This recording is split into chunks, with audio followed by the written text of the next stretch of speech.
of Shakespeare. I mean, Shakespeare's imagination just cuts right in if you listen to the lines of this amazing literature. But he says, Lewis says, the medieval imagination is a realizing imagination. And he goes on to say, Dante, who for Lewis was the quintessential example of the medieval imagination, was obsessive about, quote, extremely factual word painting. The details, the comparisons, designed at whatever cost of dignity to make sure that we see exactly what he saw. And that is an incredible skill.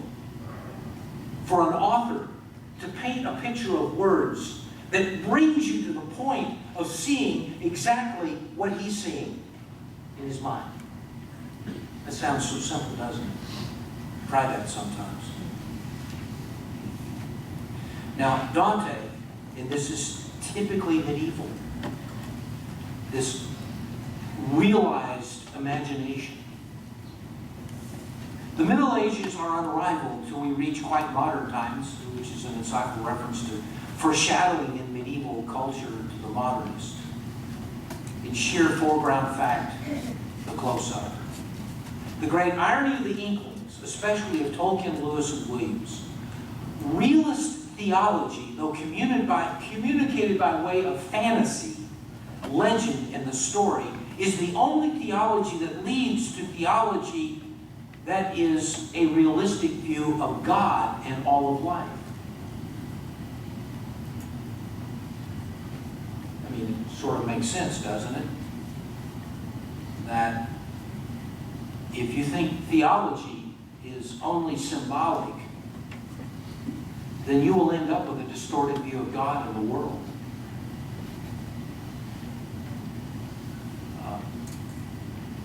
What this means is that all of life appears in pristine color.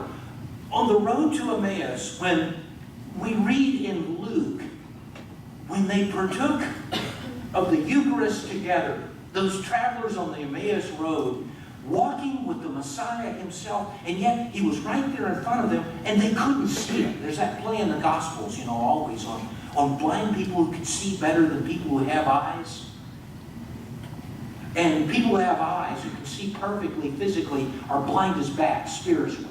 It's an amazing sub-theme throughout the Gospels. And it bubbles up at the end of Luke's Gospel.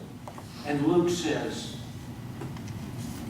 when they partook of the Eucharist, their eyes were opened and they saw Jesus.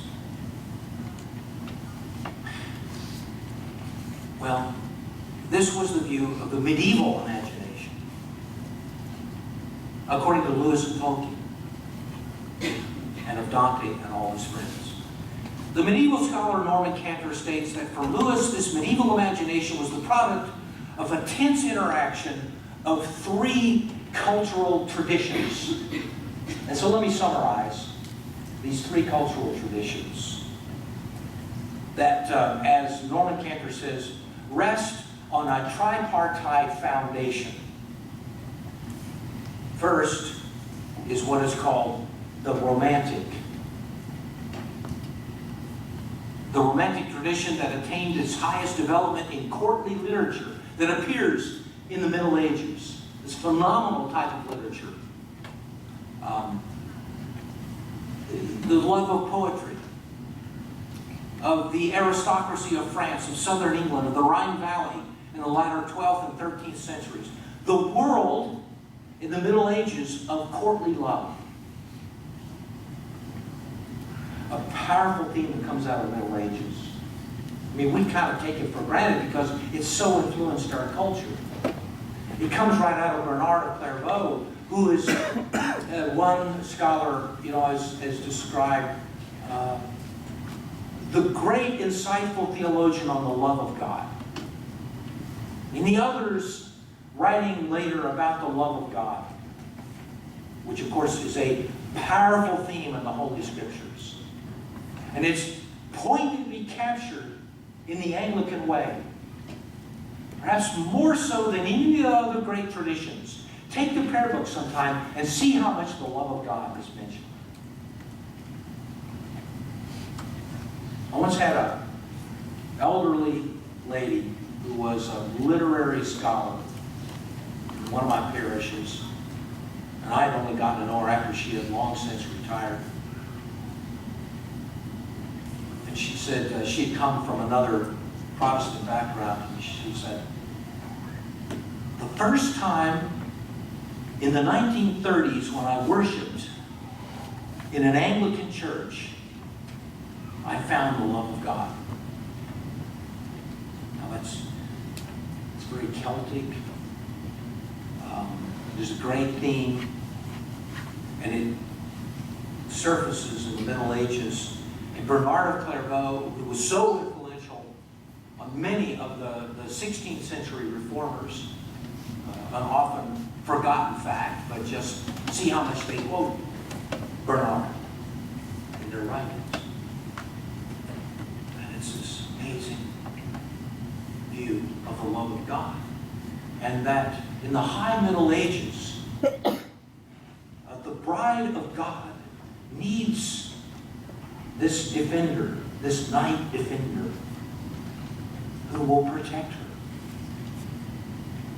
at all costs. And in literature, it becomes a great theme of courtly love. A second major element in the medieval world and life view is that of an ordered universe. This view that the universe has an order and a unity. In fact, we call it a universe. That is a gift from the Middle Ages. And we got what was called a university. Cantor says the second strand of medieval imaginative culture lay in the vast and complex, often university-based, learned conception of a cosmic and world order that came to fruition in the late 13th and 14th centuries and is expressed both in academic treatises and in Dante's Divine Comedy, which draws heavily upon systematic learning. The Christian faith moves the mind to find unity in everything, because everything comes from one great triune God.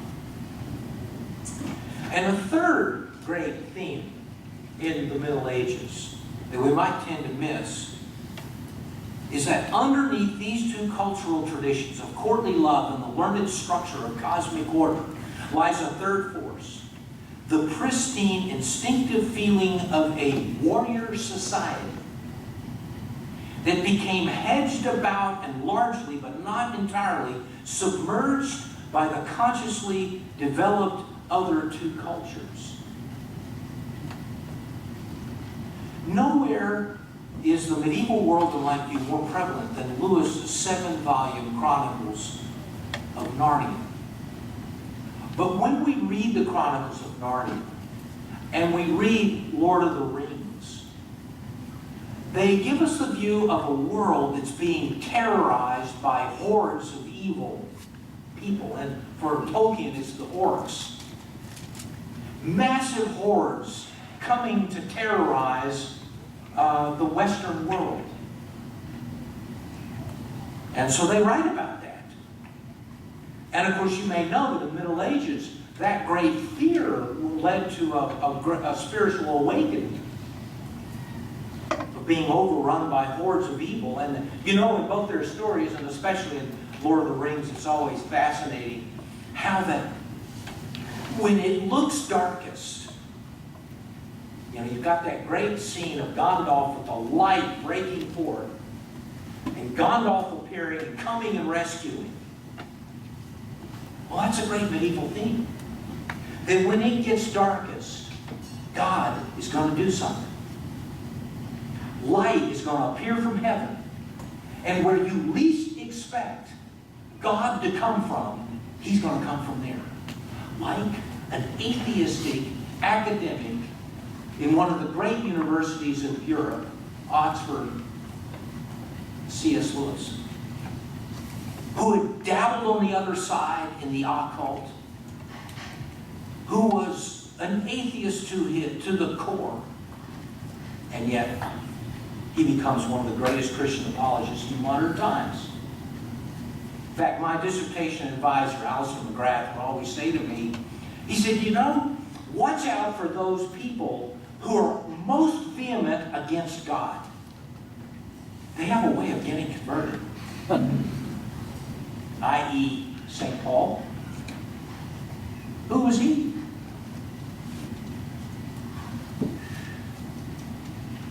God's full of surprises, and that's another great theme. So there are two basic messages. The first profound medieval message is the reality of evil personified by the devil and represented in the materialism, selfishness, corruption, and self-destructiveness of everyday life. And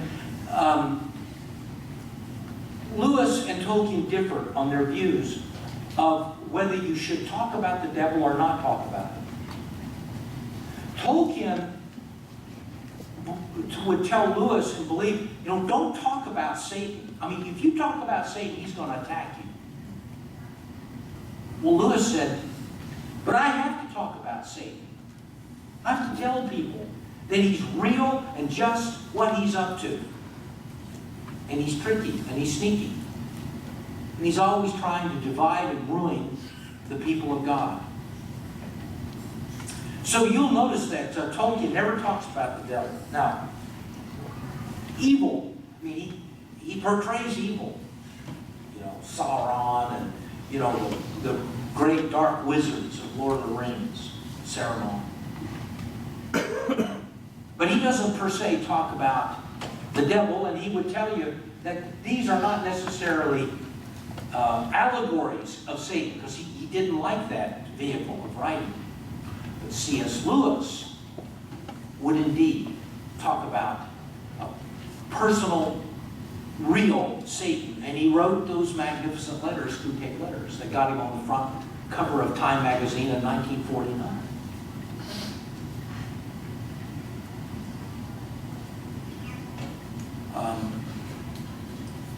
In The Lion, the Witch, and the Wardrobe, Aslan says to the devil, says to the evil witch Jadis, he speaks, you remember, of a deeper magic still when, quote, death itself would start working backwards. Now that's based on the preface of the great liturgical tradition at Easter time, where, to paraphrase most of our liturgies, in the Book of Common Prayer, it speaks about death trampling down death. Sounds ironic, but it's in the preface of the great liturgies of the church at Easter time. Because for Lewis, it didn't stop at evil, it was about salvation. But there was a second, other medieval theme that emerges in Lewis's fantasy fiction, and we somewhat talked about this. It's the antidote to evil. And it was this, for Lewis and Tolkien, to maintain faith in the little imaginative things that grow out of the mundane. When we look with faith, the simple becomes transcendent. And that's a big, big theme, what they're trying to say. It's the little people who do great things, because it's by faith that the seemingly mundane changes the world. So who are their heroes? For Lewis, it's little children. For Tolkien, it's a hobbit. Why? Because the little people can become humble. The big people lust for power. And it's a great message in the Bible that you can have great power, like a King Saul, but you become worthless to God. Because it's not by power, as the prophet says, nor by might, but by the Spirit of the living God. And that's why when Jesus, if you were coming as the Messiah, would you pick the men he did to be the 12 disciples? And I'm thinking, Lord, let's go get Caesar. Let's go to Rome and let's get Caesar as your Peter. That's not how God thinks. He gets a Peter whom he sends to Rome. And eventually, by faith, sees a Caesar 300 years later in Constantine become Christian. Lewis and Tolkien got this. That's a biblical message.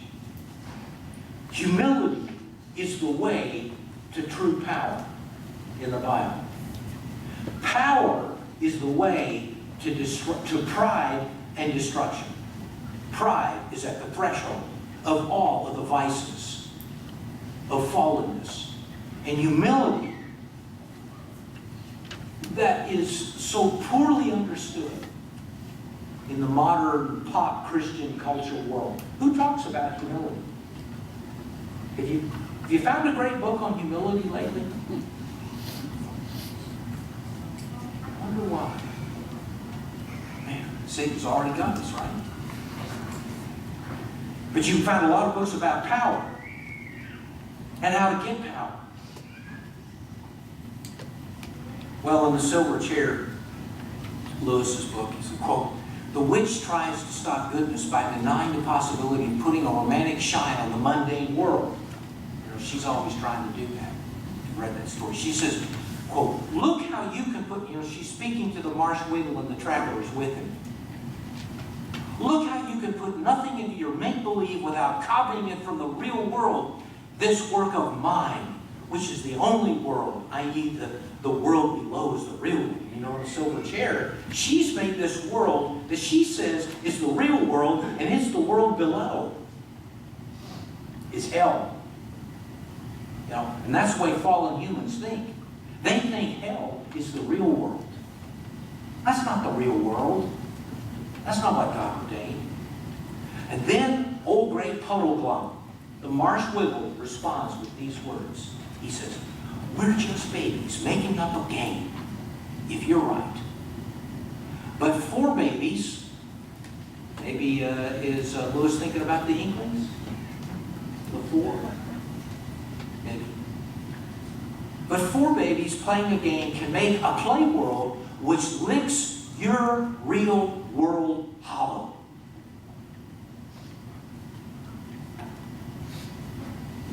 Tolkien's medieval world is very similar. First he imagined, a great insight of the medievalist Cantor says, here's how Tolkien's mind worked. Tolkien worked from language to world. Now that's some kind of brilliance, right? So this medievalist says, well, first Tolkien imagined language, then the story of long journey and quest. That's a big, big aspect of Tolkien. Long journey and quest in that language. Tolkien made up the language of the Lord of the Rings before he wrote the story. That's what he's saying. He made up the language, and then he produced a story that reflected the language. Now that's something to think about in the church, isn't it? That the language we speak, whether we realize it or not, is going to convey a world and a life view. Well, he says, then Tolkien pretended that he was translating from that epic into modern English. So he starts with his language, his old rune Norse language, whatever it was, creates a story, and then in his mind, he's going to put that into modern English.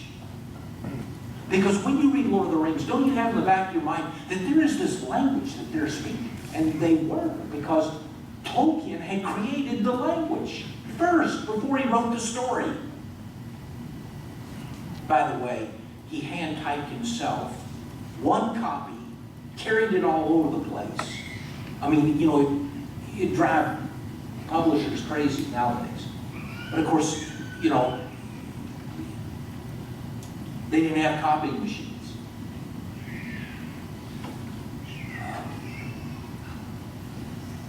So he moved from language to story to modern English, retaining the proper nouns and a few other key words.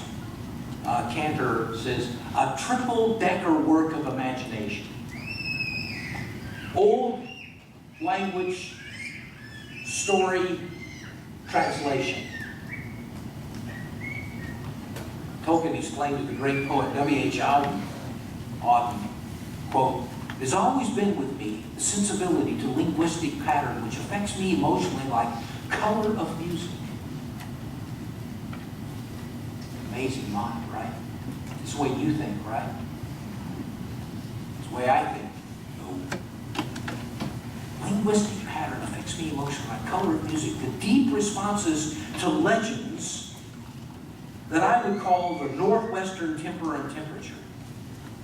Then in 1947, Tolkien writes elsewhere, as he defends fantasizing, quote, "Fantasy remains a human right in our measure and in our derivative mode because we are made, and not only made, but made in the image and the likeness of our Maker." For Tolkien, The Lord of the Rings captures three basic elements of medieval civilization. First, it communicates the experience of endemic war and fear of armed bands that was a frequent condition of the period from AD 400 to the middle of the 11th century. The dark force of incipient terrorism in the form of armed invasion was a constant threat and fell particularly on the village society, the common people. And of course the Lord used that to turn a culture of the Middle Ages to himself, who cried out for God to save it because they saw no way, with the hordes of thousands ready to march over Europe for this culture to be defended. And about all you can say is, God protected Western culture in the 15th century. Well, we know Constantinople fell when the Ottoman Empire ran over it in circa 1452, and those amazing scholars were driven out of Constantinople, and they fled into Europe and became professors who taught the reformers of the next generation. Bishop, I hate to interrupt, but we need to move to the next section. We need to workshops. So, is it all right if we take a couple of questions? I got to finish this though.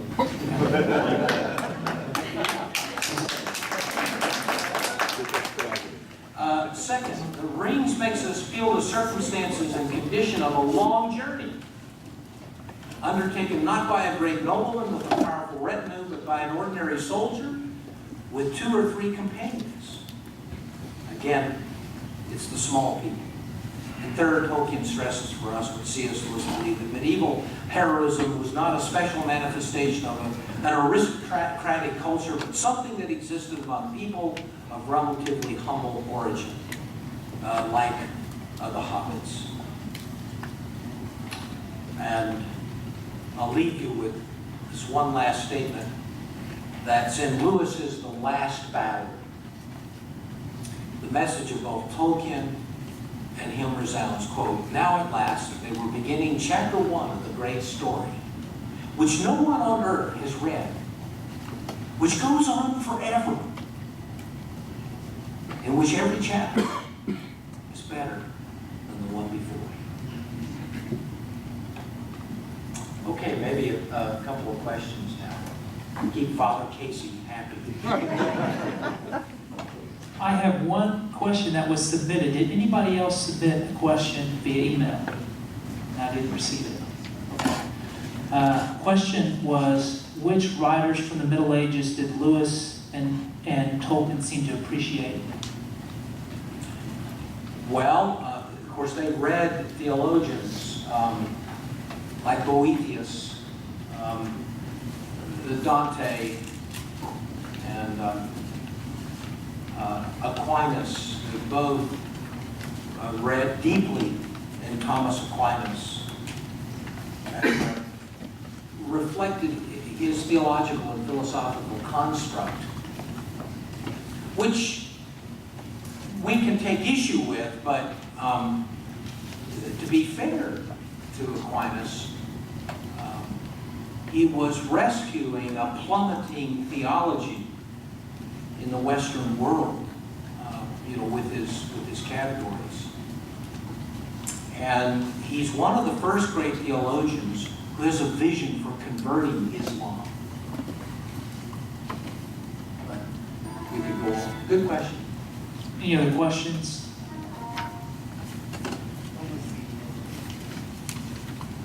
The email address is AWI2014@holycommuniondallas.org. Thank you, Bishop Sutton. You're welcome.